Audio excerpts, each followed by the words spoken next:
Let's get into squats. Whether you're squatting with a bar or you're squatting holding a dumbbell, really there's zero difference with the form. I'm gonna show you a perfect squat, and then I'm just gonna have everyone do squats, and we're gonna go around, and as soon as you're doing them perfect, I'm gonna say you're done, you're done, you're done, you're done, you're done, and then I'm gonna focus on anyone that doesn't have it perfect. When you squat, I want you to think of this, okay?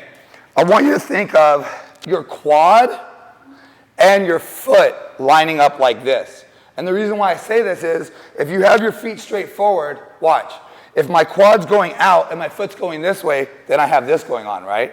I'm not lined up. So that's torque and tension on my knee that I don't need, that I don't want, okay? So if you think about it, toes out, knees out, butt out, okay? Toes, knees, and butt. Everything's going out at the same time. Weight on your heels, your butt's out, you're leaning over at a 45-degree angle. A lot of times I'll see this with squats. People start getting tired, they'll start doing this. and that's not a squat. You're not squatting, okay? So you never want to lean over more than a 45-degree angle. You want to keep the weight on your heels and stick your butt out. Sometimes it helps to stick your hands out because it's like a counterbalance. Because if you're in like this and you stick your butt out too much, you feel like you want to fall over. So don't hesitate to stick your hands out. So toes out, knees out, butt out. Let me just see everyone do it. Just start squatting, and I'll tell you when you're good. All right. At the very bottom, make sure, okay, stop for just 1 second. Stop for 1 second. Okay. At the very bottom of the squat, here's what I see a lot of people doing, that it looks like you're doing it right, but on the very bottom, so your weight's on your heels the whole time, when you get to the very, very bottom, I see this, okay? I see the weight shift to the front, just for a split second at the bottom, which is actually the most important part where you don't want it to shift forward, okay? Another thing I'll see, at the very bottom, knees come in like this. Knees come in like this at the bottom. So just be aware of those two things and go ahead and do it, squat. So your knees are slightly coming, there we go. Yeah, not at all, yep, exactly. Good, all the weight on your heels. Keep your toes up off the ground. What's that? Yes, there you go. That's a perfect squat. That's a perfect squat. Toes up off the ground. Toes off the ground, guys. Keep them off the ground. Good. Okay, do you feel at the end how you shifted forward and drop, right? Do it again. Stick your butt out more. Good. Be careful at the very bottom. So at the very bottom, go down. At the very bottom, stick your butt out more. There you go. Do you feel the difference? You probably feel it in your butt more, right?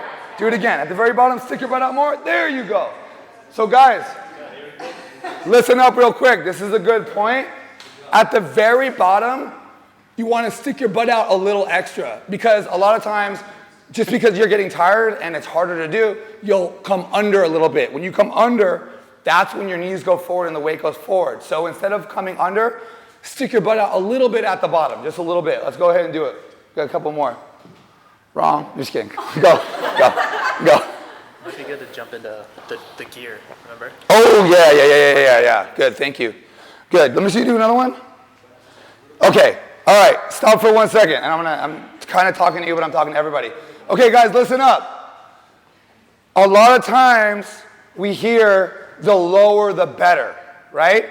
But there comes a point where if you drop below a certain point, you stop focusing on your butt and it's all quads. And we really don't want to do that. We want to focus on our booties here, right? So if you go too low, two things happen. One, going too low, you lose that arch because it starts coming underneath. So you lose your arch, and two, you disengage your glutes and you engage your quads. And then usually when you come up, they stay engaged and stays disengaged. So you don't want to go lower than about an inch lower than parallel. So if this is parallel, you want to be like right here, but no lower than that. Anything lower, and I have the opposite effect that I'm looking for. So that's a good thing. So let me see you do that one more time. Everyone go. Better, right there. Good. And it's actually going to be harder for you to do it that way.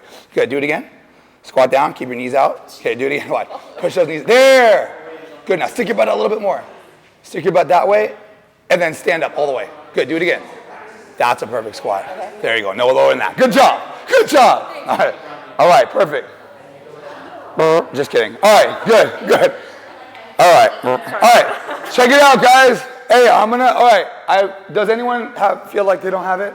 I feel like everyone did a perfect squat, so that was pretty cool. Just remember, keep your toes up. From now on, every time you squat, your toes are up. They should never be on the ground. There's no reason for your toes to be on the ground. If your toes are up, it's impossible to put the weight on the front of your foot, okay? I'm gonna go backwards for a second. I forgot to mention something.